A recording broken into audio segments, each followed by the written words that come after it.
Hey guys, tonight we're going way deeper into the shadows of history, a time where daily survival was less about living and more about not dying.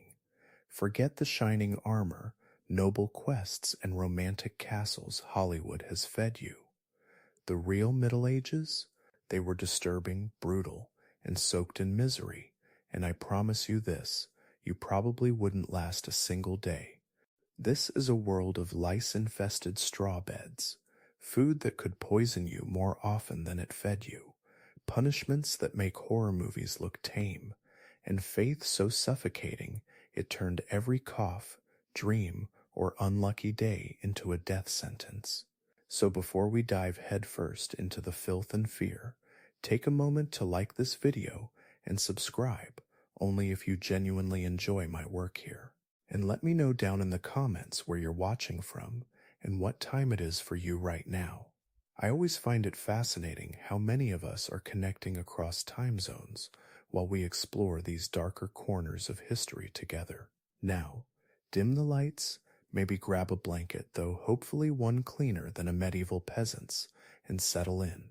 Tonight we're walking barefoot through the mud and misery of the 14th century. Congratulations! You've just woken up in the Middle Ages. The good news, you're alive. The bad news, so are the fleas. And from this moment on, every breath, every bite of food, and every step outside is a gamble with sickness, superstition, and death. This is the disturbing daily life of the Middle Ages. Chapter 1. Waking into the Grindstone. You don't open your eyes so much as peel them apart like stuck pages of a damp book, and the room, if we're generous enough to call a smoke-blackened timber box a room, is already busy with the small mechanics of survival.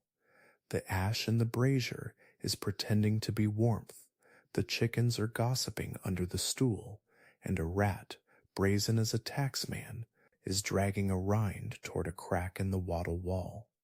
The bell that measures your existence has rung twice since first light. By custom, you're already late. There's no clock, only obligations stacked like firewood, 2 days a week owed to the Lord outright, 3 in harvest, 1/10 of your grain to the parish, a toll if you dare to cross the bridge, and a fine if you forget to bow at the wrong doorway. The bread you chew is yesterday's quarrel, rye bulked with bean flour, because wheat yields in this valley. Crawl around 5, 1 put in 1 seed, pray for 5 back, while the abbey's granary frowns at the sky. Breakfast is an experiment in continuity. The cauldron never truly empties, it just receives additions. So a turnip meets a fistful of leeks, meets a luckless eel, and simmers into a history lesson you swallow by the spoon. The ale is small, the kind children drink, because it's safer than the river that doubles as laundry, livestock bar, and on market day confessional.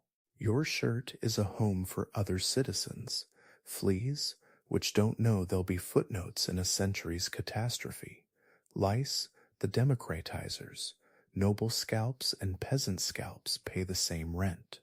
You carry yesterday's blisters like saints' relics and step into a world calibrated to pain. The furrows lean uphill both ways.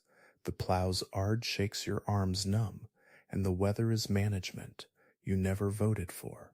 By noon your spine makes decisions without you, bending because grain doesn't harvest itself, and because hunger is not a metaphor. Adult intake hovers around 2,000 calories. If the storage jars last in bad years, bodies shrink like stories retold too often. Your tools are wood, iron, and superstition. Your calendar is riddled with feast days that are less rest than rules, over 100 fasts, and fish days, and fish is a distant rumor unless the miller says so. You learn to count by absence, missing teeth, missing lambs, missing neighbors who went south with trade and returned as names in a mass. The village runs on agreements enforced by memory and fear. Set your oven too close to the hedge and you'll be fined for tempting fire. Let your pigs wander, and you'll pay in coin and humiliation. Question the reeve, and you'll hoe the Lord's fallow until your hands forget what skin felt like. There's an art to making yourself small when a rider passes, a science to stacking turf so smoke goes somewhere that isn't your lungs, a theology to every ache, because healers worth their salt, also worth salt, speak in humors and balances, weighing your pallor against the moon and offering a leech like a blessing. Children begin as labor with names. They scare crows by 7, carry water by 8, and understand debts before they've seen a silver penny. Evening smells of tallow, wet wool, and ambition. You've learned to store quietly. The curfew bell coo-foo. Cover the fire orders flame under ash, so the village doesn't turn into a lantern of regret by midnight. And when darkness arrives, it is not the decorative kind you enjoy from a porch. It is the animal that patrols the lanes, the law that erases your right to wander, the stage where thieves, spirits, and debt collectors share a costume. You lie down on straw that has opinions and try to bargain with your joints. Another dawn, another tally of dues, another day statistically shorter than the one after it. People love to say life expectancy was 35. Like a sentence, you learn the footnote. Survive the gauntlet of infancy, where half of all babies drown in fevers, and winter, and you might limp into your 50s, a legend in the flesh. But averages run the show.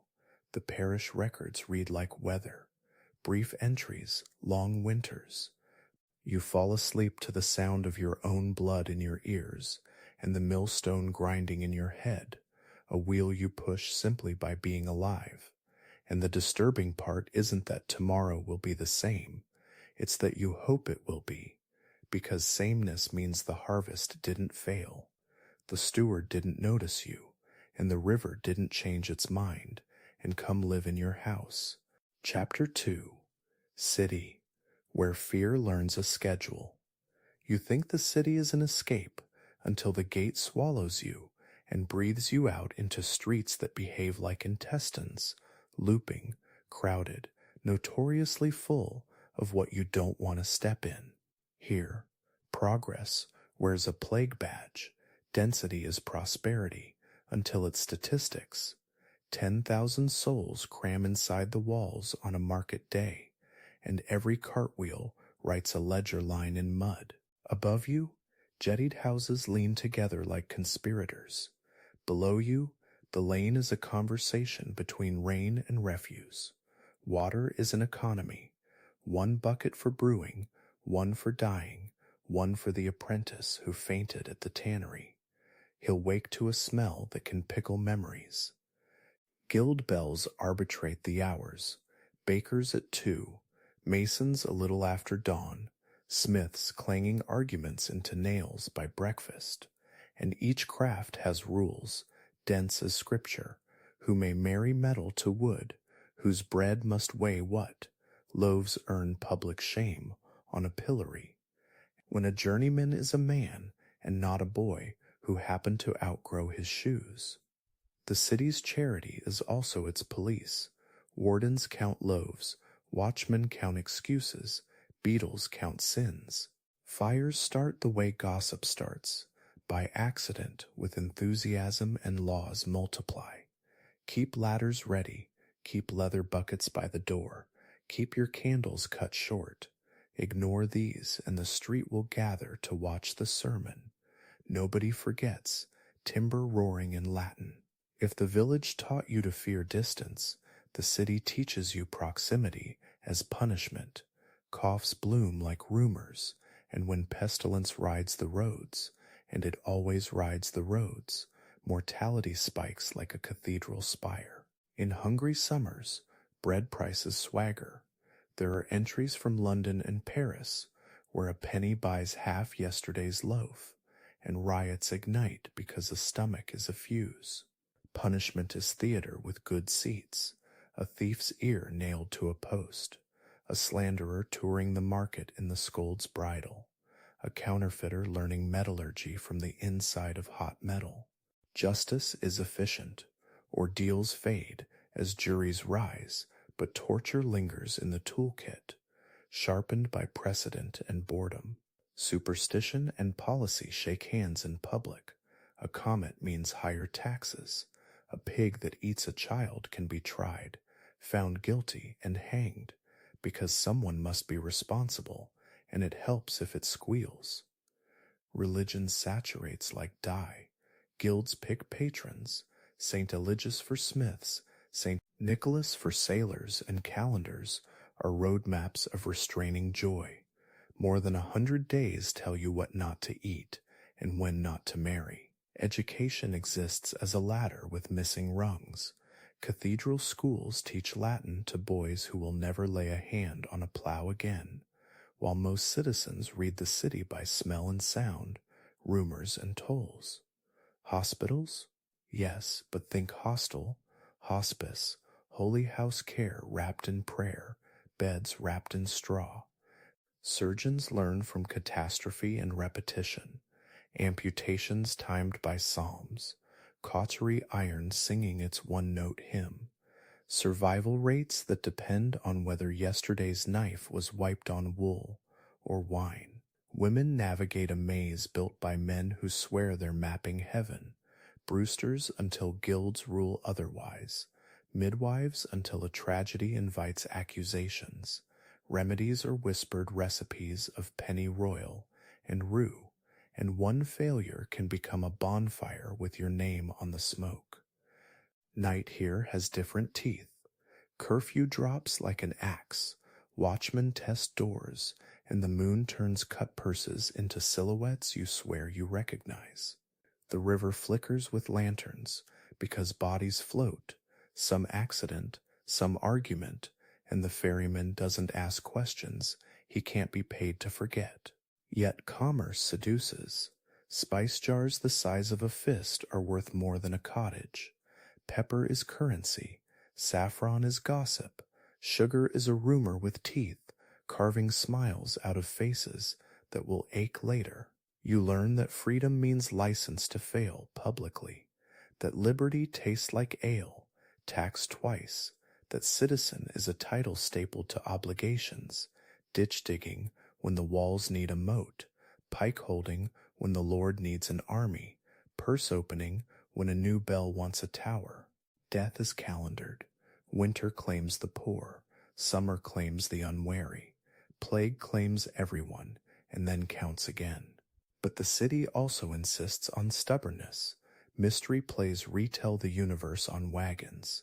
Minstrels rent joy by the stanza, apprentice court by the bakery, in a fog of steam and speculation. Disturbing. Yes, because survival requires hard bargains with filth, fear, and fate. Yet every dawn the stalls open. The scribe sharpens his quill. The tannery beats hides like drums of war, and you, who came seeking a door out of hunger, discover that the city is not a door at all, but a lock, complicated, clacking, and if you learn the rhythm of its teeth, just open enough to let another day slide through. Chapter 3. The Night. Shadows, Spirits, and Silent Dread. When the sun slides beneath the jagged horizon, the Middle Ages transform into something far more disturbing than the daylight grind. Night is not peace, it is theater for every fear that daylight suppresses. Darkness here is absolute, a heavy animal pressing on your chest. Streets vanish, houses groan, and the only lights belong to the wealthy, beeswax candles locked away like jewels, their glow rationed because 1 pound costs more than a laborer earns in weeks. Everyone else makes do with smoky rushlights dipped in animal fat, burning quick and dirty, filling huts with a stench that makes your eyes water. Shadows bend and stretch on the walls, giving life to the saints and demons that haunt your thoughts. And demons are not metaphors here. They're as real as hunger.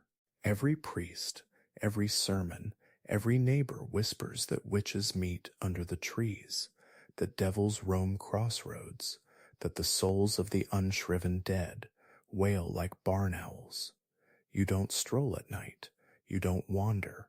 Curfew laws are enforced with cudgels, and if the watchmen catch you, you'll explain yourself under torchlight or face a flogging by dawn. But most don't risk it.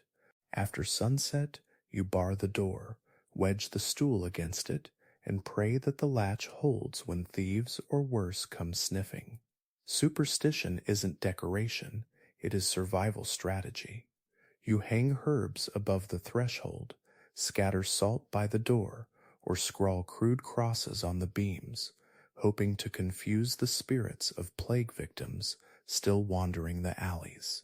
The night belongs to wolves as much as men.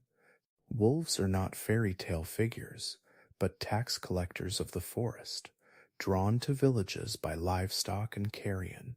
In hard winters, packs descend on graveyards, digging up shallow burials, dragging limbs into the snow.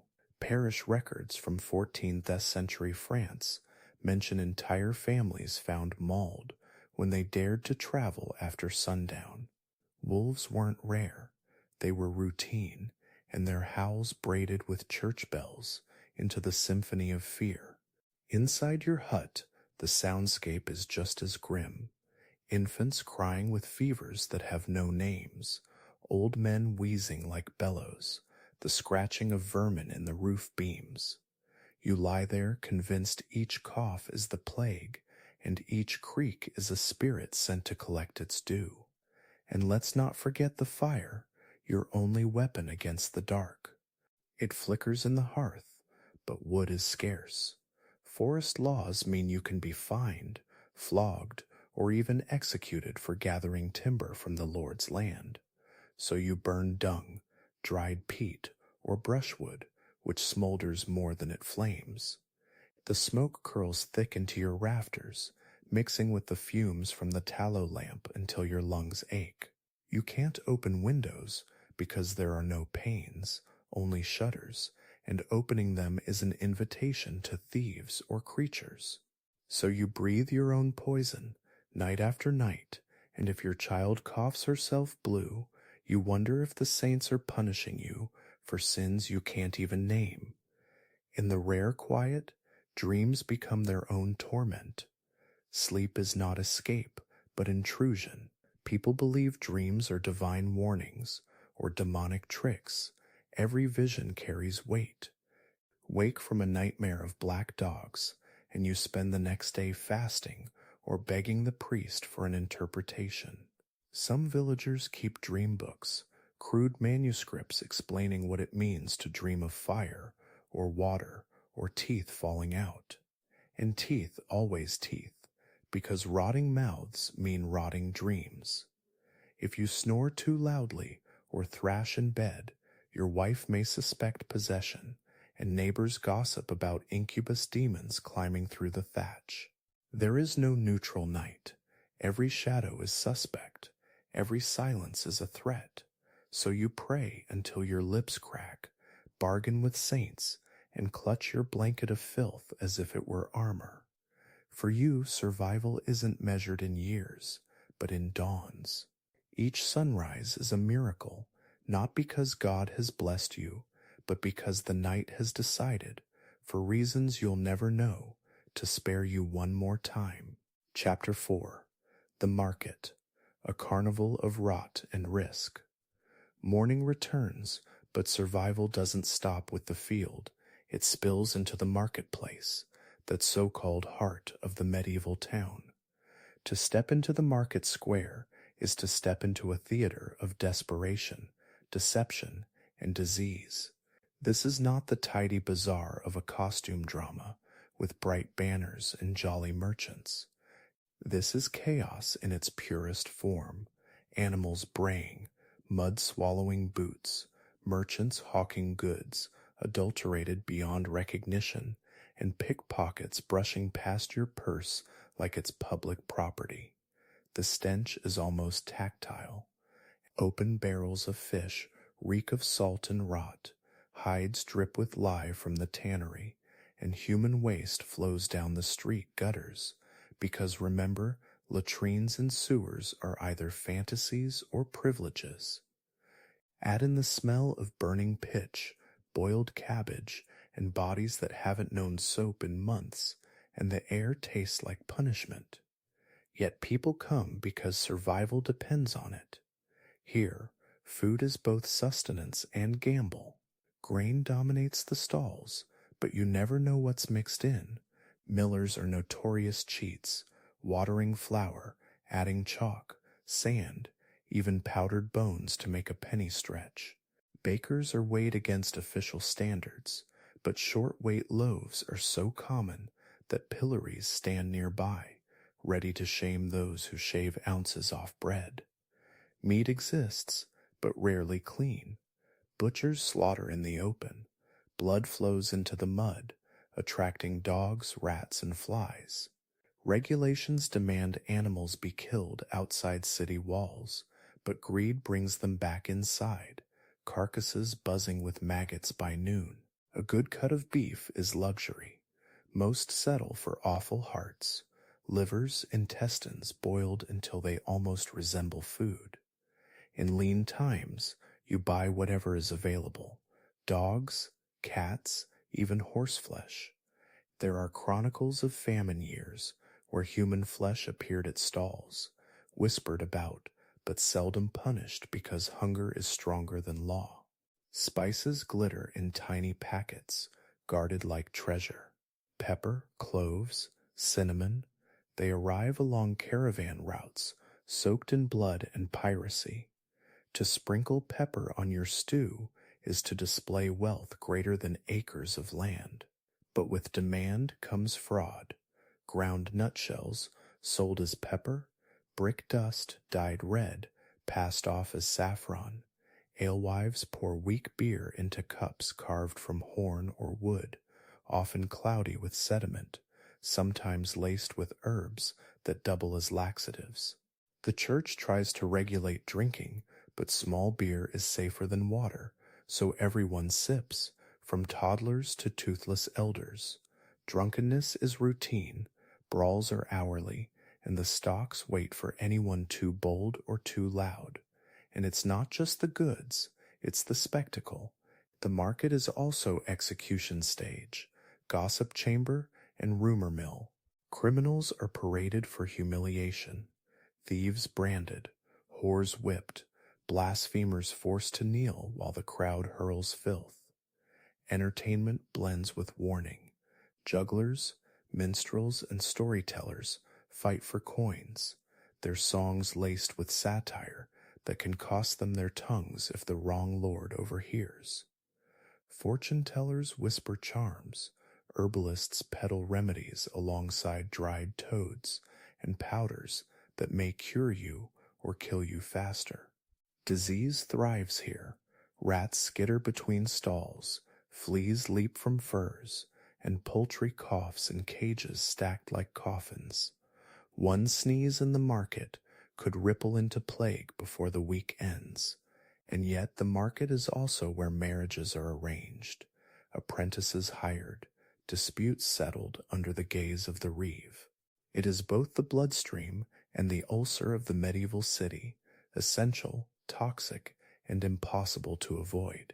To live in this world means standing in the square, bargaining for survival, knowing every coin you drop, every loaf you bite, every crowd you enter could be the decision that writes your obituary in the parish roll. Chapter 5: Crime, Punishment, and the Theater of Pain. To live in the Middle Ages is to accept that crime and punishment are less about justice and more about performance, a macabre theater staged for the crowd's education and entertainment. Forget the image of blindfolded Lady Justice. Here she has her eyes wide open and is holding an axe. Crime isn't measured by the act, but by who committed it and against whom. Steal a loaf of bread from your neighbor, and you may be flogged half naked through the streets, jeered by the same people who borrowed salt from you last week. Steal a deer from the Lord's forest, however, and you have committed a capital offense. Poaching was considered not merely theft but treason because the king's game represented authority. Chronicles record peasants hanging for taking rabbits, their bodies left swaying at crossroads as a sermon in flesh. The gallows became such fixtures that villages referred to them by name, and travelers would cross themselves when passing. Punishments were designed to stick in memory. For small crimes, lying, slander, cheating on weights, you might face the cucking stool or scold's bridle. Iron contraptions clamped onto women accused of gossiping too loudly, paraded through the market until humiliation bit deeper than iron. For theft, branding irons marked your forehead with a symbol you would wear forever, a permanent advertisement of your shame. Blasphemy was answered with tongue piercings or even mutilation because words were seen as weapons against heaven. Bigger crimes demanded bigger shows. Executions were carnival days.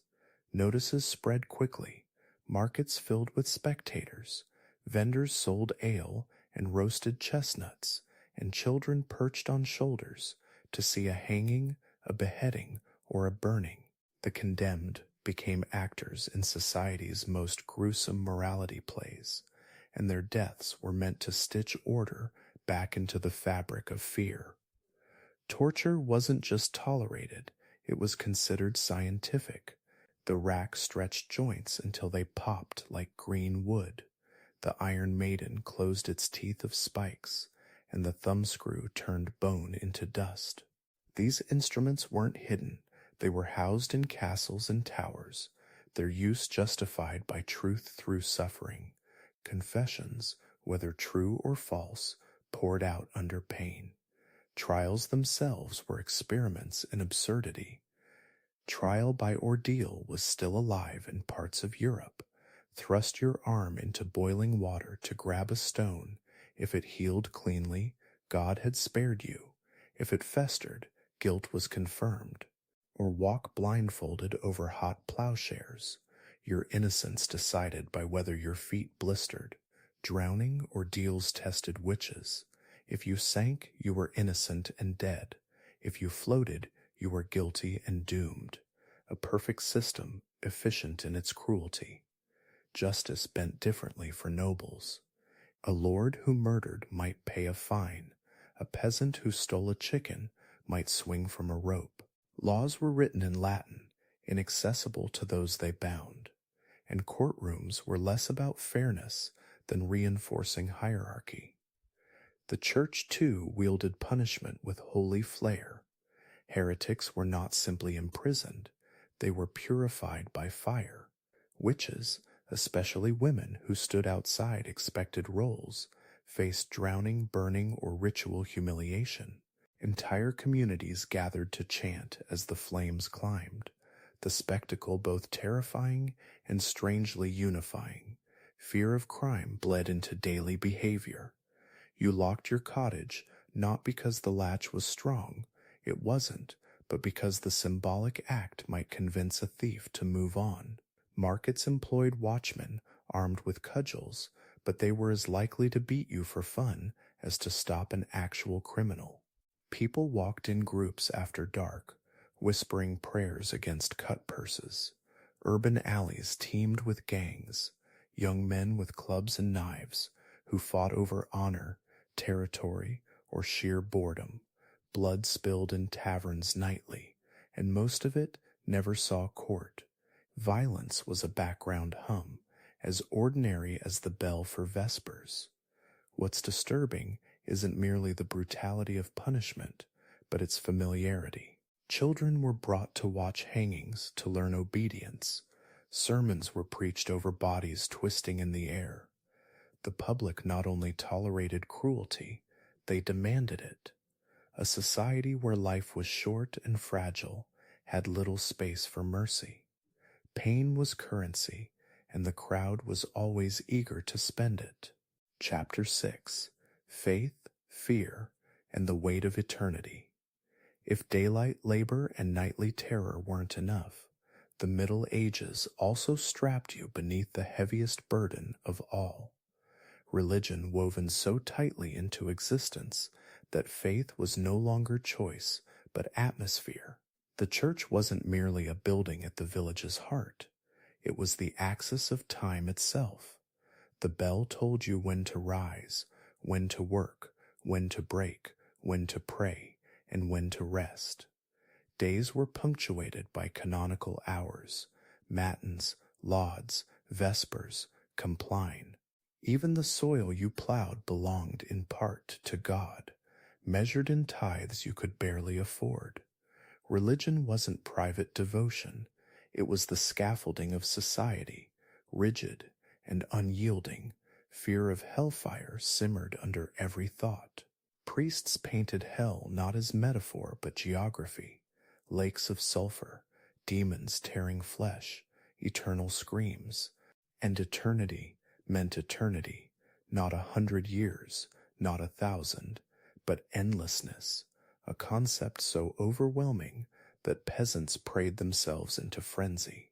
You confessed constantly, not because you believed yourself cleansed, but because the risk of dying with unshriven sin meant eternal agony. The Black Death later amplified this terror. Bodies stacked like cordwood convinced survivors that God was enraged. Penitential processions wound through towns, men whipping themselves bloody with scourges, women sobbing into the dirt, begging mercy from a sky that never answered. The rituals of faith weren't comforting, they were suffocating. Mass was in Latin, a language peasants didn't understand, so their role was silence, kneeling, obedience. Communion meant bread that might be moldy, wine that tasted of vinegar, but still carried the claim of Christ's blood. Relics were displayed, splinters of the true cross, bones of saints, phials of dried blood, objects that drew pilgrims across Europe. Pilgrimage was both salvation and ordeal, trudging hundreds of miles barefoot, risking thieves, starvation, or worse, in hope that a glimpse of a saint's skull might shave centuries off purgatory. Monasteries loomed as engines of both piety and control. Monks copied manuscripts by candlelight, their ink freezing in winter, their minds dulled by hours of chanting. Yet they were also landlords, tax collectors, and disciplinarians, their cloisters filled with wealth wrung from the peasants who bowed to their authority. And superstition seeped from faith like mold from damp walls. Astrology merged with theology. Your birth sign explained, your temperament, the alignment of planets, your harvest, your sickness, even your salvation. The church condemned sorcery, yet tolerated charms, candles, and amulets, provided they were blessed. Fear was the hinge on which everything turned. Religion offered no respite from women's oppression. Eve's sin was invoked to justify their subservience. Sermons reminded them that childbirth pain was divine punishment. Nuns lived under rule as strict as prison, cloistered behind stone walls, silence binding their tongues. Even visions or mysticism could be double-edged. A woman claiming visions might be venerated as holy or condemned as possessed.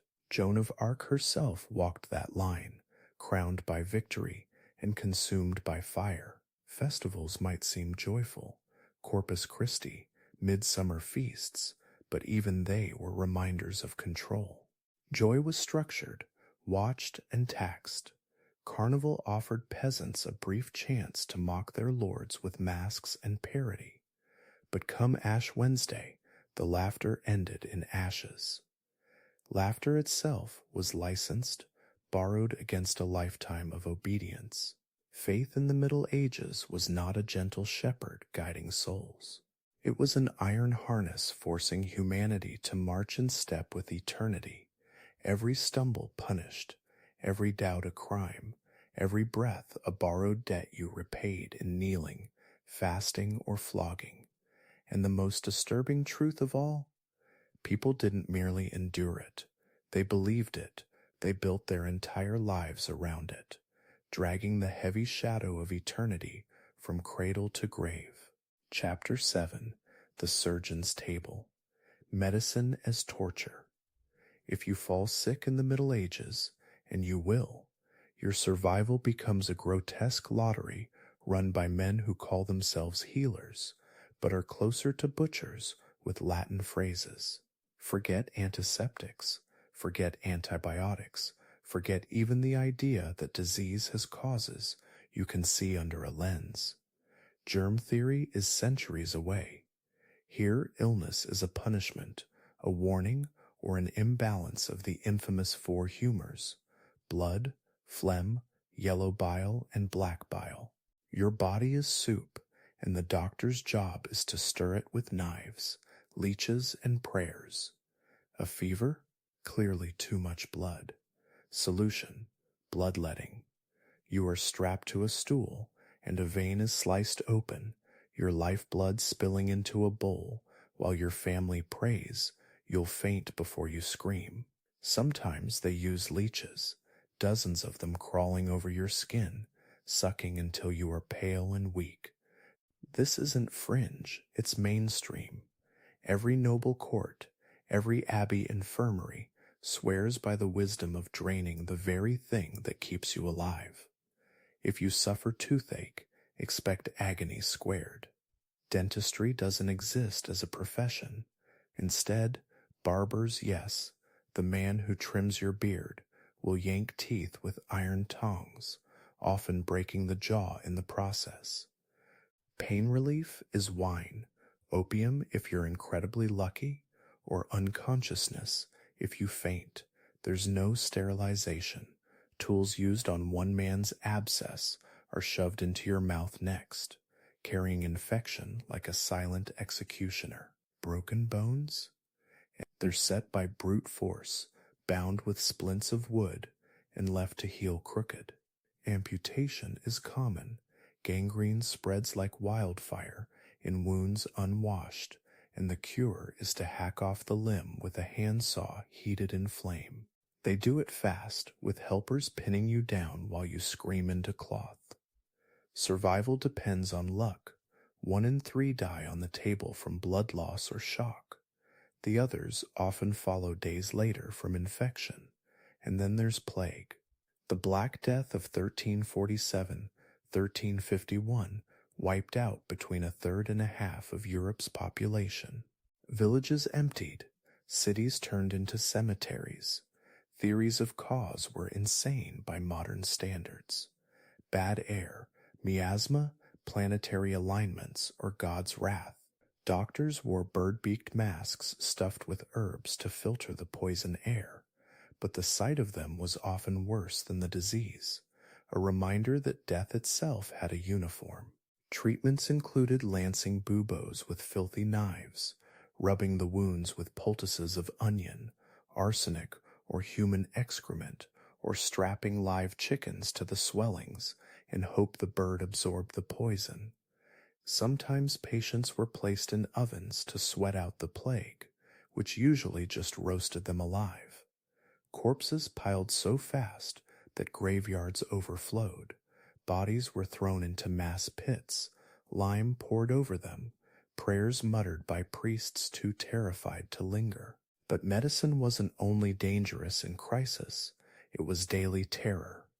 Midwives tried their best, but childbirth was a bloody gauntlet where 1 in 3 women might not survive.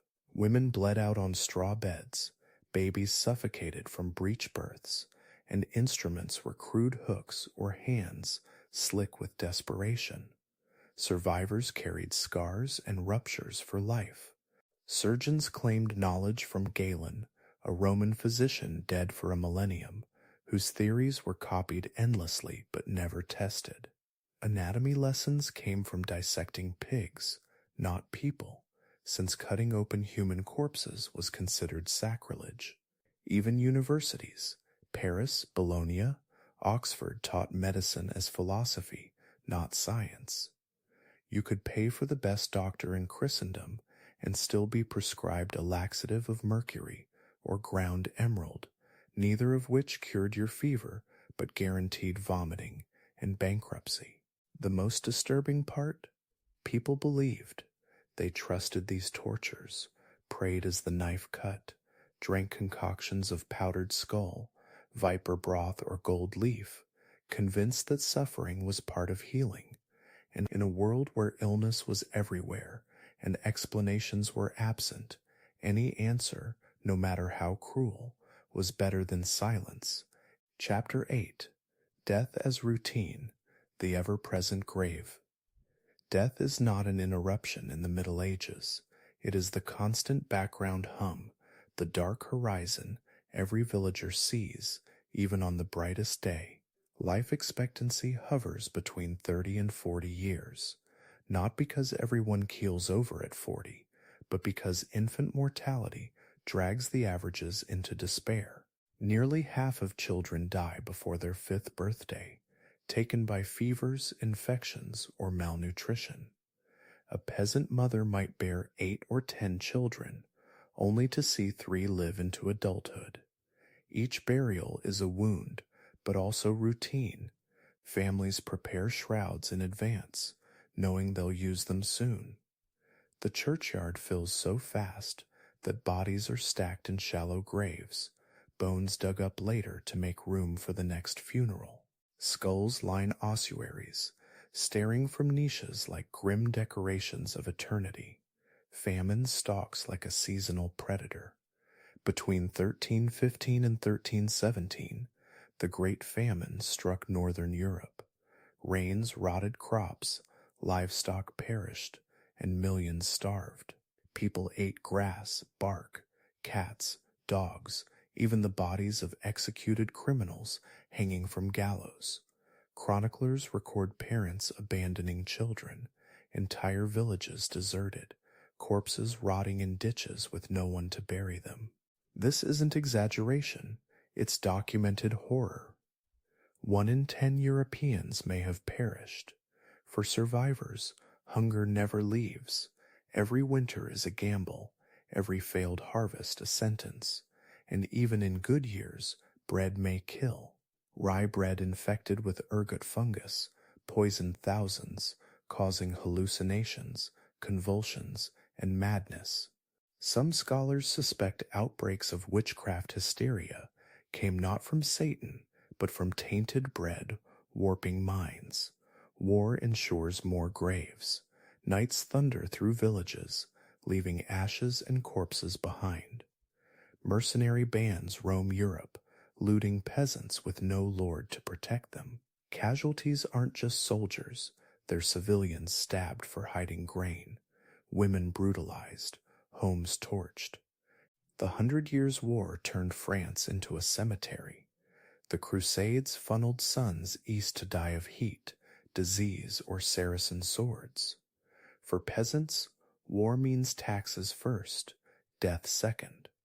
You pay with coin, livestock, or blood, often all three. Death rituals are frantic. Priests hurry to give last rites, but plague and famine overwhelm them. Sometimes a body is buried with no blessing, considered a tragedy worse than death itself, condemning the soul to wander. Funerals are brief, perfunctory, a handful of dirt, a muttered Latin prayer, and the body disappears under soil or lime. Graves are shallow, often disturbed by animals or later gravediggers. You live next to death physically. Churchyards crowd homes. Skeletons poke through earth after heavy rains. The smell of decomposition mingles with cooking fires. But death is also spectacle. Executions, as noted, are public entertainment. Children brought to watch justice with sticky hands clutching bread. Relics of saints are believed to heal or protect, so bones of the dead become commerce, traded between abbeys for staggering sums. Death is everywhere, yet it offers strange comfort. People believe in purgatory, that masses and prayers can shave centuries off suffering. They cling to hope that saints intercede, that relics shield, that indulgences sold by priests buy relief in the afterlife. The disturbing truth? In the Middle Ages, you never forget mortality, because it never leaves you alone. You sleep on straw that might cradle your corpse within months. You walk streets where plague carts once rolled. You sing hymns in a church where beneath the stones lie generations of bones. Death is your shadow, your inheritance, your neighbor. It's not a question of if, it's when, and that knowledge shapes every laugh, every prayer, every bite of food. For in the medieval world, the grave is not the end of life's story. It is the most predictable chapter. Chapter 9, Warfare, the Business of Blood. To speak of war in the Middle Ages is not to speak of rare calamity, but of a near constant state of disruption that hums in the background of life like a wasp trapped in a jar. The banners of lords and kings are always on the move, recruiting, taxing, conscripting, and crushing whoever lies in the path of their ambitions. The idealized knight in shining armor, that gleaming symbol of chivalry taught in storybooks, is not the reality. Armor is expensive, lances shatter, swords rust, and most knights spend their lives not in glorious jousts, but in brutal campaigns of pillage. Imagine this: a troop of mounted men rides into your village, and in the time it takes you to cross yourself, they have trampled the crops you planted with your bleeding hands, stolen the livestock you depend on to feed your children, dragged your daughter screaming into the hayloft, and torched the thatch over your head. This is not rare, it is routine. Chronicles from the 100 Years' War describe armies that stripped whole provinces bare, leaving nothing behind but famine and ash. For every knight killed in shining steel, 100 peasants lay broken in mud, their deaths unrecorded. Warfare is not just physical devastation, it is economic ruin. You are taxed to support campaigns you will never see, armies raised for kings who will never remember your name. Scutage, the money paid in lieu of service, is squeezed out of peasants already starving. You pay for weapons you will never hold, horses you will never ride, ships that will never carry you. When armies clash, the dead aren't honored, they are stripped, looted, left for carrion birds. Siege warfare is its own horror. Cities starve inside walls, boiling shoe leather into soup, gnawing on rats, watching children die slowly. Attackers fire rotting carcasses over walls to spread disease, or simply wait until hunger forces surrender. And if the city falls, what follows is worse: wholesale slaughter, rape, looting, flames consuming every home. The sack of Béziers in 1209, during the Albigensian Crusade, left an estimated 20,000 dead, the papal legate allegedly saying, "Kill them all, God will know his own." That is not legend, that is recorded. And the weapons? They are crude but merciless. Swords, axes, maces, war hammers, all tools for shattering bone. Archers rain arrows that pierce lungs from 200 yards. The longbow at Crécy in 1346 slaughtered French knights by the thousands, horses screaming as shafts punctured armor. Crossbows were so feared, the church attempted to ban them, calling them unfit for Christians, but they remained, a peasant's tool that could kill a noble at 50 paces. Fire becomes a weapon, Greek fire on ships, boiling pitch poured from castle walls, red-hot stones hurled by trebuchets that reduce houses to rubble. The battlefield is not an arena of honor, but of shrieking chaos, mud sucking at boots, guts spilling in ditches, men choking on blood while priests stumble through last rites. And when battle is done, wounded soldiers crawl across fields for days, begging for water, only to be finished by scavengers who strip corpses for boots and belts. Yet for all this horror, war is glorified. Bards sing of noble deeds while mothers bury sons. Lords speak of honor while peasants pay the price. War becomes industry, knights forming companies of mercenaries who sell their swords to the highest bidder. They are not bound by loyalty, but coin, and when they aren't employed, they pillage the countryside. Chronicles call them free companies, but peasants know them as wolves in mail. You never know when they will descend, demanding food, money, women, and if you refuse, they set fire to your house with your family inside. For rulers, war is politics by other means. For you, it is survival's end. Disturbing isn't even the word. It is annihilation dressed in banners and trumpets. Chapter 10, Superstition. Living with invisible enemies. If war is the external predator of medieval life, superstition is the internal one, invisible, insidious, and inescapable. The world is not governed by natural laws.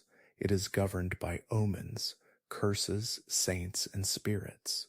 Every shadow hides a threat, every dream a warning. The line between faith and fear blurs so completely that daily life becomes a ritual of defense against forces you cannot see. Step out your door and you mutter charms. Leave your home without sprinkling salt, and you risk demons slipping inside. The church preaches against sorcery, but priests themselves use relics and holy water, proving the boundary between prayer and magic is paper thin. People believe illness comes from bad air or curses, that a neighbor's angry glance can curdle milk, that witches steal infants at night and turn men impotent. Women who know herbs are healers until a cow dies mysteriously, and then they are witches, bound, tortured, and drowned to prove innocence. Superstition isn't fringe, it is law. Courts prosecute cases of witchcraft, heresy, and blasphemy as crimes equal to theft or murder. Astrology is consulted for planting crops, marriages, even battles. Kings keep astrologers in their courts. Nobles refuse to travel under unlucky stars. In 1524, astrologers predicted a second great flood. Across Europe, people sold everything to build arks, only to die poor and mocked when the skies remained dry. The disturbing part, they weren't fools, they were terrified. The world made no sense. Plague could wipe out half your village overnight. Crops could rot from a single storm. Lightning could strike the church tower. Without science, superstition becomes the only language of explanation. Everywhere you look, symbols try to hold back chaos. Amulets with dried frog bones, charms carved into doors, rings inscribed with pseudo-Latin. Midwives place iron knives under beds to ward off demons during childbirth. Travelers carry relics, splinters of the true cross, saints' bones, feathers of angels, sold at pilgrim shrines for prices that could ruin families. And yet belief is total. If a relic doesn't work, the explanation isn't that it's fake, but that your faith was too weak. Blame falls always on the victim. The disturbing psychology is that people internalize fear as normal. Children grow up hearing stories of devils lurking in forests, saints smiting sinners, witches riding storms. Every tragedy has a culprit, and it is never chance. It is always someone or something you failed to appease. This breeds suspicion, dividing communities. Neighbors turn on each other at the first sign of illness. Old women living alone are accused of dark pacts. Beggars are seen as vessels of curses. Strangers are shunned. During the plague, Jews were blamed, accused of poisoning wells, and entire communities were massacred in waves of hysteria. Fear became justification for slaughter, superstition, the spark for genocide. Even joy is filtered through fear. Festivals may celebrate the turning of seasons, but masks and rituals are meant to confuse spirits. Fires are lit not just for warmth, but to drive off witches. Bells ring during storms to banish demons in the thunder. And when something good happens, a harvest saved, a child surviving fever, it is never luck. It is divine favor or magical protection, and the people rush to replicate the ritual. This cycle of dread and hope becomes the rhythm of medieval life. The most disturbing truth? Superstition works, not in reality, but in survival. Believing gives you control in a world that offers none. Carrying charms, whispering prayers, performing rituals, they make the unbearable just slightly bearable. And so the Middle Ages aren't just filled with fleas, famine, and filth. They are soaked in invisible terrors, an entire civilization living under a sky crowded with unseen enemies. Every dawn a negotiation with fate you never really understand. And that's where we'll leave the Middle Ages for tonight, a world of filth, fear, and faith, where every meal, every shadow, and every stranger carried the threat of suffering. Disturbing, yes, but also strangely human, because even through all that darkness, people still sang, prayed, laughed, and held on to hope, proving that survival isn't just about strength, it's about stubbornness. As you slip back into the comfort of your own world, clean sheets, safe water, light at the flick of a switch, take a moment to appreciate just how far we've come. The disturbing daily life of the Middle Ages may be behind us, but the echoes remain in our stories, our superstitions, and our fears. Thank you for joining me tonight. If you found this journey compelling, don't forget to like, subscribe, and share your thoughts in the comments. I always love hearing from you.